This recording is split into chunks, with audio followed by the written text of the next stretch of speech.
ನಿಮ್ಮ ಹಳೆಯ ಚಿನ್ನದ ಒಡವೆನ ಅಧಿಕ ಬೆಲೆಗೆ ಮಾರಬೇಕೆ? ಆಟಿಕಾಗೆ ಕಾಲ್ ಮಾಡಿ 8880 Attica gold company. Appeal CWMA ಮುಂದೆ ಕೆಲವು ನನ್ನ ವಿರೋಧ ಪಕ್ಷದ ಸ್ನೇಹಿತರು ನಮ್ಮ ಅಧಿಕಾರಿಗಳು ಹೋಗ್ಲಿಲ್ಲ ಅಂತೇಳಿ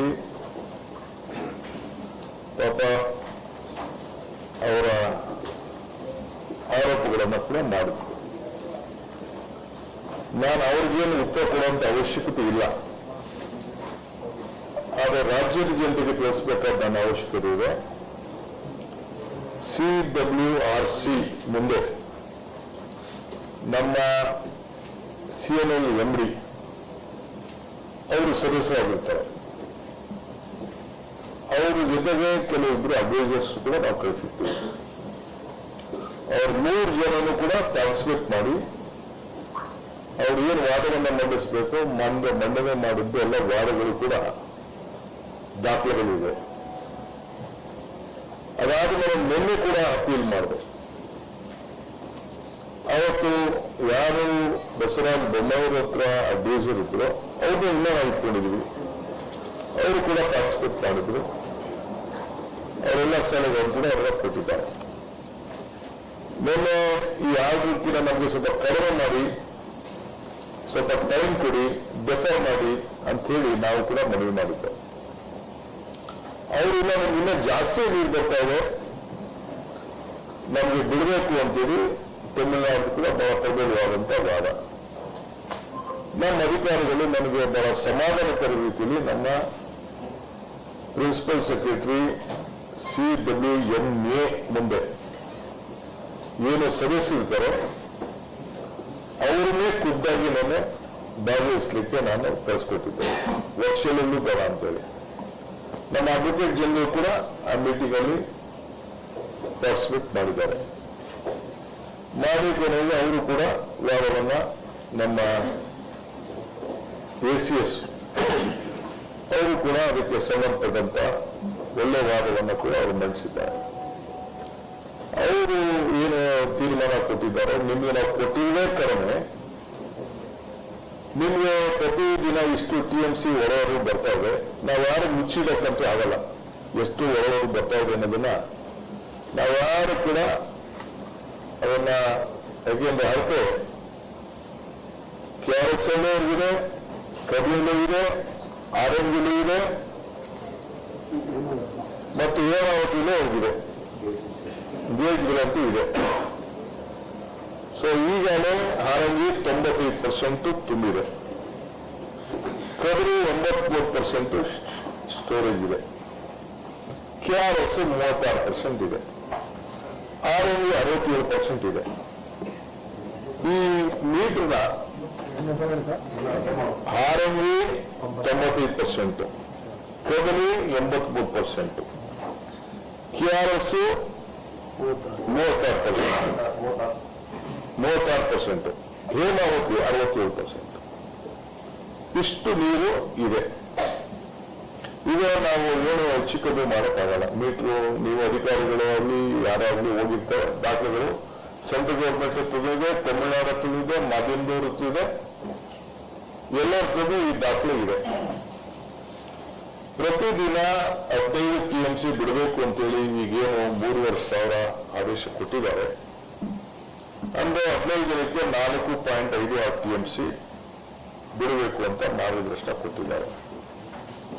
ಈಗ ಹೆಚ್ಚು ಕಮ್ಮಿ ನಮ್ಮ ಹೊಳೆಯು 1 TMC ಒಟ್ಟು ಎಲ್ಲ ಸೇರಿ ಬರ್ತಾ ಇದೆ. ಒಂದು 25,000 ಅಷ್ಟು ವ್ಯವಹಾರವು ಬರ್ತಾ ಇದೆ. ಅದರಲ್ಲಿ 3,500 ಕ್ಯೂಸಿಕ್ಸ್ ಬಿಡಬೇಕು ಅನ್ನೋದು ಒಂದು ಮಾರ್ಗದರ್ಶನ ಆಗಿದೆ. ಸೊ ಈಗ ಅವರು ಕೂಡ ಅವರ ದಾಖಲೆಯಲ್ಲಿ ಕನ್ಫರ್ಮೇಶನ್ ಮಾಡಿದ್ದಾರೆ.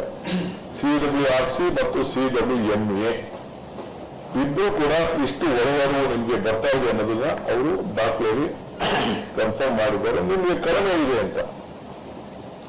ಆದರೂ ಕೂಡ ನನ್ನ ಕರ್ತವ್ಯ, ನಮ್ಮ ಸರ್ಕಾರದ ಕರ್ತವ್ಯ, ನಾವು ರಾಜ್ಯದ ಹಿತವನ್ನ ಕಾಪಾಡಬೇಕು.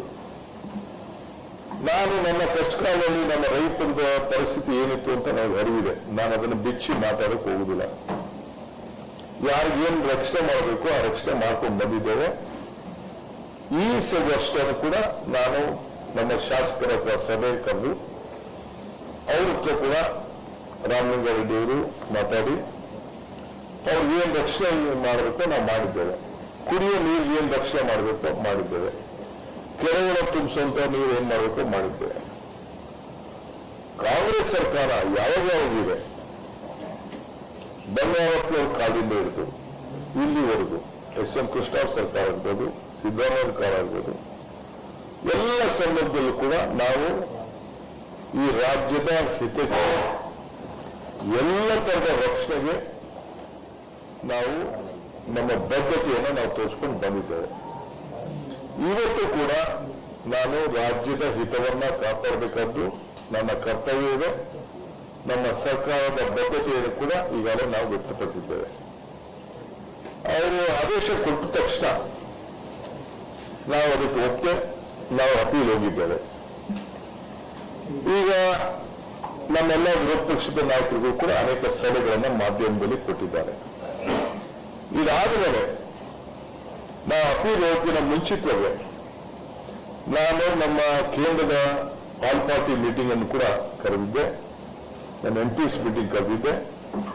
ದೆಹಲಿಯಲ್ಲಿ ಎಲ್ಲ MPs ಬಹಳ ಗೌರವದಿಂದ ಬಂದು ಈ ರಾಜ್ಯದ ನೀರಿನ ಸಮಸ್ಯೆ ಬಂದಾಗ, ನೆಲದ ಸಮಸ್ಯೆ ಬಂದಾಗ, ಯಾವುದೇ ರಾಜಕಾರಣ ಇರಲಿ ನಾವೆಲ್ಲ ಒಟ್ಟಿಗೆ ಕೆಲಸ ಮಾಡೋಣ ಅಂತ ಹೇಳಿ ನಮ್ಮ ಸೆಂಟ್ರಲ್ ಮಿನಿಸ್ಟರ್ಸ್ 3 ಜನ ಬಂದಿದ್ರು. ಒಟ್ಟು 36 ಜನ ಪಾರ್ಲಿಮೆಂಟ್ ಮೆಂಬರ್ಸ್ ಪಾರ್ಟಿಸಿಪೇಟ್ ಮಾಡಿದ್ರು.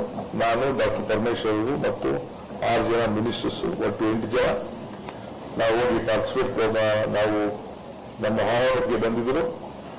ಅದಕ್ಕೆ ಮುಂಚಿತವಾಗಿ ನಾನು ಪ್ರಹ್ಲಾದ್ ಜೋಶಿ ಅವರ ಹತ್ರ ಕೆಲವೆಲ್ಲ ಸಂಸದರ ಕೂಡ ನಾನು ಮಾತಾಡಿದ್ದೆ.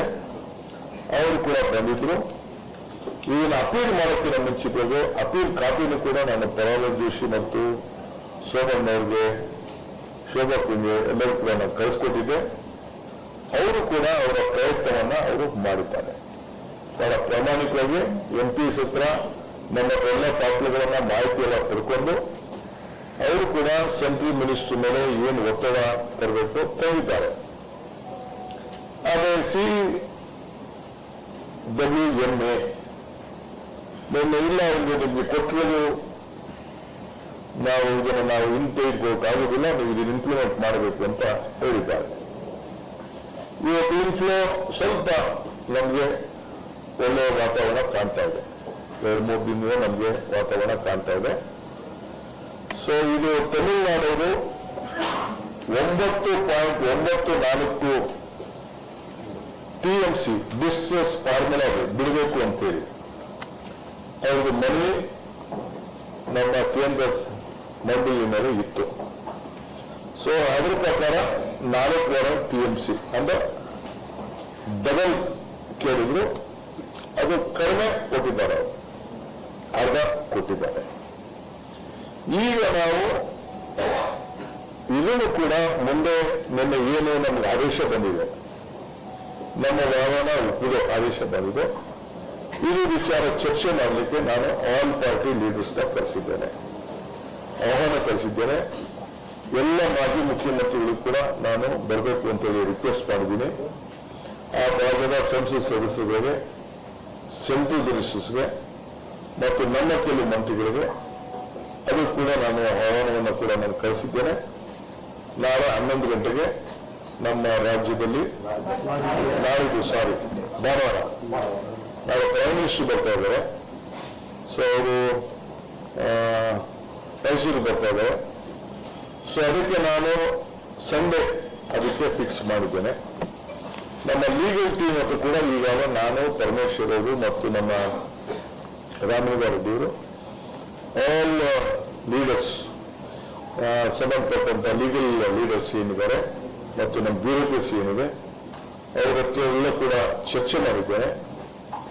ಆಮೇಲೆ ಮಾಡಿಬಿಟ್ಟು ಕೊನೆಗೆ ಆಲ್ ಪಾರ್ಟಿ ಮೀಟಿಂಗ್ ಅಲ್ಲಿ ಅವರ ಅಭಿಪ್ರಾಯವನ್ನು ತಿಳಿಸಿ, ಲೀಗಲ್ ಅವರು ಏನು ಹೇಳ್ತಾರೆ ಅವರ ಅಭಿಪ್ರಾಯವನ್ನು ಕೂಡ ತೆಗೆದುಕೊಂಡು ಆಮೇಲೆ ಮುಂದಕ್ಕೆ ಏನ್ ಮಾಡಬೇಕು ಅಂತ ತೀರ್ಮಾನ ಮಾಡೋದು ಅನ್ನೋದನ್ನ ನಾವು ತೀರ್ಮಾನವನ್ನು ಮಾಡಿದ್ದೇವೆ. ಯಾಕಂದ್ರೆ ನಮಗೆ ಬಿಜೆಪಿಯ ಸೆಂಟ್ರಲ್ ಮಿನಿಸ್ಟರ್ ಕೂಡ ನಮಗೆ ಸಹಕಾರ ಕೊಟ್ಟಿದ್ದಾರೆ, ಆಲ್ ಸೆಂಟ್ರಲ್ ಯೂನಿಯನ್ ಮಿನಿಸ್ಟರ್ ಸಹಕಾರ ಕೊಟ್ಟಿದ್ದಾರೆ, MPsಗಳು ಸಹಕಾರ